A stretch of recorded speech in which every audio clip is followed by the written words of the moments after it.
8.2 का 7th question. A milkman sold 2 of his buffaloes for ₹20,000 each. Milkman जो है वो अपने 2 भैंसें बेचता है, हर भैंस की कीमत 20,000 रुपये. On one he made a gain of 5%. एक इस पर उसे प्रॉफिट होता है, गेन होता है 5% का.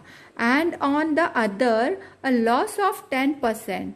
दूसरे इस पर 10% का लॉस होता है. फाइंड हिज ओवरऑल गेन और लॉस. यानी एक इसमें 5% का गेन हो रहा है, दूसरे इसमें 10% का लॉस हो रहा है. तो दोनों मिलाकर गेन हो रहा है या लॉस हो रहा है और कितना हो रहा है, ये हमें फाइंड आउट करना है. तो ये हम सॉल्व कर चुके हैं, उसे एक्सप्लेन करेंगे. फॉर फर्स्ट बफेलो, 2 बफेलोज उसने सेम प्राइस में सेल किए, लेकिन एक इसमें प्रॉफिट के साथ बेचा है और एक इसको लॉस में बेचा है. तो दोनों मिला के लॉस हुआ या प्रॉफिट हुआ और कितना हुआ. तो for first buffalo sale price is ₹20,000. Gain और profit on that buffalo, on this buffalo is 5%. तो कॉस्ट प्राइस क्या हो जाएगी, चूंकि वो अब उसने सेल किया है कितने प्रॉफिट के साथ, 5% के साथ. उसकी कॉस्ट प्राइस हमें फाइंड आउट करने की है. तो cost price is equal to 100/100 plus profit % into sell price. क्योंकि हमें सेल प्राइस मालूम है और उसने कितने % से, कितने प्रॉफिट % से बेचा है वो हमें मालूम है. उसकी कॉस्ट प्राइस फाइंड आउट करने का है. तो हम ऐसे फाइंड आउट करेंगे, 100/100 plus profit % into sell price. तो 100/100 प्लस 5%, 100 के ऊपर 5%, तो कितना हो जाएगा 105 इंटू 20,000. तो इसको हम डिवाइड करेंगे कॉमन फैक्टर से. अब ये अगर हम ऐसे देखते हैं, 100 रुपीज अगर उसकी कॉस्ट प्राइस है सपोज, तो 5% का प्रॉफिट हुआ है, तो ये हो जाएगा 105 उसकी सेलिंग प्राइस हो जाएगी क्योंकि प्रॉफिट हुआ है. अब यहाँ पर कॉस्ट प्राइस नहीं मालूम है, सपोज इट इज x, तो उसकी सेलिंग प्राइस 20,000 है. तो x इज इक्वल टू 100 के साथ 20,000 मल्टीप्लाई होगा, यहाँ पे ट्रांसपोज होगा और 105 से डिवाइड करेंगे. x is equal to 100 into 20,000 upon 105 like this.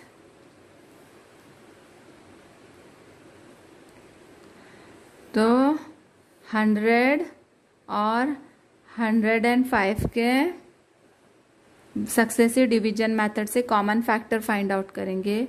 2 5s are 10, 2 0s are 0, 2 2s are 4, 2 5s are 10, 5 5s are 25, 5 1s are 5.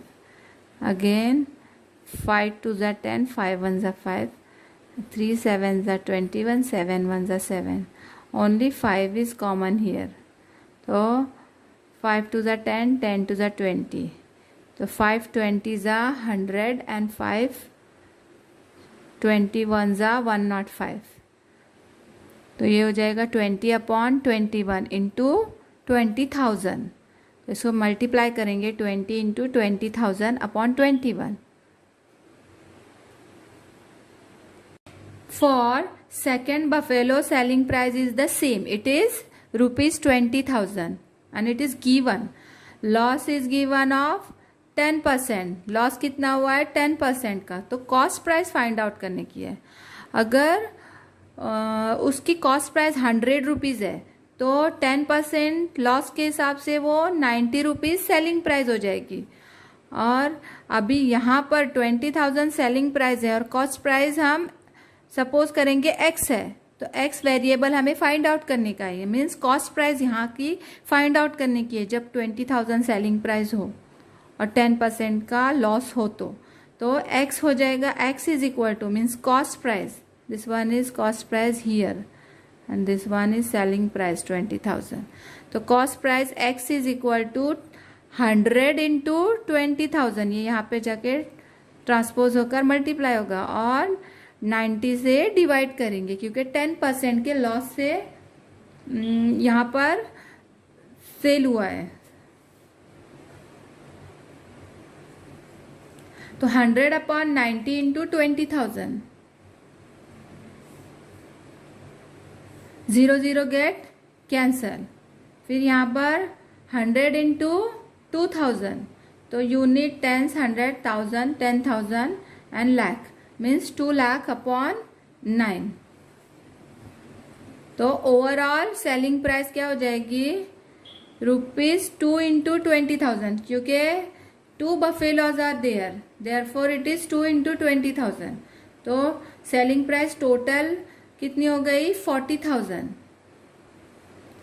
Overall cost price, first इसमें 5% का गेन हो गया था, प्रॉफिट हुआ था, तो वो थी cost price unit, tens, 100,000, 10,000 and lakh, 4 lakh upon 21 plus 2 lakh upon 9। तो इसे हम सॉल्व करेंगे, 21 एंड 9, तो यहाँ पर एलसीएम 63। यहाँ पर अगर हम 21 को 3 से मल्टीप्लाई करते हैं, यहाँ पे हम एलसीएम फाइंड आउट कर चुके हैं, 3 7 ज़ा 21, 7 1 ज़ा 7, 3 3 ज़ा 9, 3 1 ज़ा 3, तो 9 के फैक्टर्स होंगे 3 इंटू 3, 21 के 3 into 7, therefore LCM will be this 3 and 7, 3 into 3 into 7 and it will be 63। ये 21 और 9 का एलसीएम हो गया। तो अगर हम डिनोमिनेटर में 3 से मल्टीप्लाई करेंगे 63 होने के लिए, 3 1 ज़ा 3, 3 2 ज़ा 6, 21 3 ज़ा 63, तो न्यूमेरेटर में भी 3 से मल्टीप्लाई करेंगे। यहाँ पर 9 है और 9 7 ज़ा 63, यहाँ पर एलसीएम 63 है, तो 9 7 ज़ा, तो न्यूमेरेटर में भी हम 7 से मल्टीप्लाई करेंगे, तो ये हो जाएगा 3 4 ज़ा 12, मीन्स 12 लाख, और 7 2 ज़ा 14, means 14 lakh upon 63, LCM is there. तो ये दोनों मिला के 12 लाख प्लस 14 लाख, तो ये हो जाएगा 26 लाख अपॉन 63। तो अभी हम इसे डिवाइड करेंगे, यहाँ पर 26 लाख को 63 से डिवाइड करने का है, तो हम 63 का टेबल यहाँ पे लिख चुके हैं, 63 के मल्टीपल्स हैं ये, तो 63 260, तो 63 4 ज़ार 252, तो 260 माइनस 252, तो ये 8 हो जाएगा, 0 कम्स डाउन, 80, 63 1 ज़ा 63, तो ये यहाँ पर 17 हो जाएगा रिमेनिंग, दिस 0 कम्स डाउन, ये 170, तो यहाँ पर 63 2 ज़ार 126, तो 170 minus 126 44, 10 minus 6 is 4, 6 minus 2 is 4, 1 minus 1 is 0, यहाँ पर 0 आएगा, 440 हो जाएगा, तो 440 के नज़दीक 63 6 ज़ा 378, तो इसे माइनस करके 10 minus 8 is 2, 13 minus 7 is 6, 3 minus 3 is 0, 62, तो यहाँ पर 0 आएगा नीचे, तो 620 हो जाएगा, तो 620 means 63 9 tsar 576,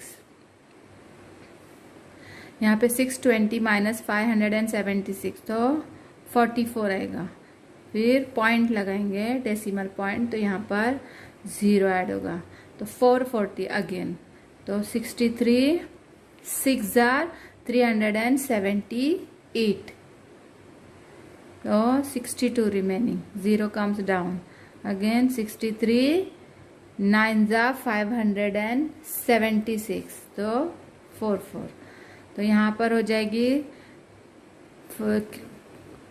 cost price ₹41,269.69 as cost price is greater than selling price, क्योंकि सेलिंग प्राइस 40,000 है और कॉस्ट प्राइस ज़्यादा है, यहाँ पर 41,269.69, मीन्स ओवरऑल लॉस हो गया, क्योंकि कॉस्ट प्राइस ज़्यादा है, ज़्यादा पैसे में खरीदी हुई है और सेलिंग प्राइस कम है, तो लॉस हो चुका है ओवरऑल। तो 41,269.69 माइनस ₹40,000। तो यहाँ पर आंसर क्या आ जाएगा, 1,269.69 से लॉस हो गया है, ओवरऑल लॉस।